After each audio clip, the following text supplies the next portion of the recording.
દહેગામ તાલુકાની માણેકપુર પ્રાથમિક શાળાની, અને એમાં એ લોકોએ પતંગ મહોત્સવનું આયોજન કર્યું છે. તો સવાલ એ છે કે શું આ 4 લીટીઓમાં આખા સમુદાયની ધડકન છુપાયેલી હોઈ શકે છે? ચાલો શોધી કાઢીએ. તમે જે વાત કરી એ બહુ જ રસપ્રદ છે, કારણ કે મોટાભાગે આપણું ધ્યાન મોટા શહેરોના ભવ્ય આયોજનો પર જ જાય છે. પણ ખરી સંસ્કૃતિની જે જીવંતતા છે ને, એ તો આવા નાના સ્થાનિક ઉત્સવમાં જ ધબકતી હોય છે. આ ખાલી એક જાહેરાત નથી, આ તો ગ્રામીણ ભારતમાં શાળાની જે ભૂમિકા બદલાઈ રહી છે ને, એનો એક પ્રતીક છે. એટલે તમે એમ કહેવા માંગો છો કે શાળા હવે માત્ર ભણાવવાનું કેન્દ્ર નથી રહી, પણ સમુદાયને જોડવાનું પણ કામ કરે છે. હા, બિલકુલ. શાળા હવે સામાજિક અને સાંસ્કૃતિક તાણાવાળાને સાચવવાનું એક જીવંત માધ્યમ બની રહી છે. એ વાત તો સાચી લાગે છે. આ જાહેરાતમાં સ્થળ તરીકે માણેકપુર પ્રાથમિક શાળાનો ઉલ્લેખ છે. આ સાંભળતા જ મનમાં એક દ્રશ્ય આવે નહીં? બાળકોનો કલબલાટ, શિક્ષકોનો ઉત્સાહ અને આકાશમાં રંગબેરંગી પતંગો. ચોક્કસ. કોઈ મોટા મેદાનમાં થતા પ્રોફેશનલ આયોજન કરતા આનો અનુભવ સાવ અલગ જ હોય. અને એમાં પણ તારીખ જુઓ તમે, 13 જાન્યુઆરી 2026. હા, એ મેં પણ જોયું. ઉત્તરાયણ તો 14મીએ હોય છે. બરાબર. આ એક નાની પણ બહુ સૂચક વિગત છે.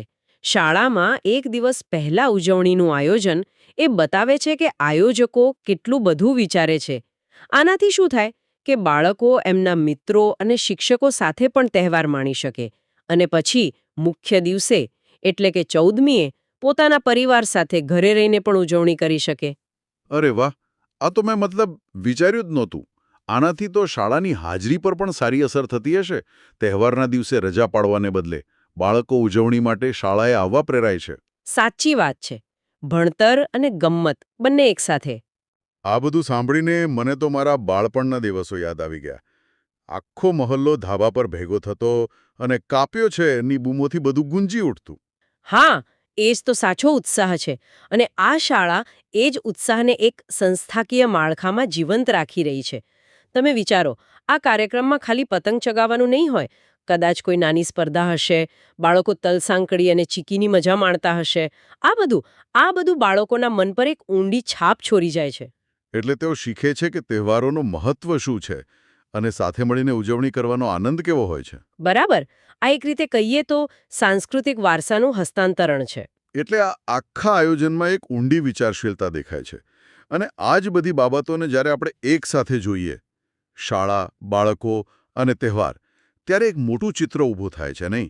આ માત્ર એક પતંગ મહોત્સવની જાહેરાત નથી, પણ એ આપણને શાળા, વિદ્યાર્થીઓ અને સ્થાનિક સમુદાય વચ્ચેના અતૂટ જોડાણની યાદ અપાવે છે.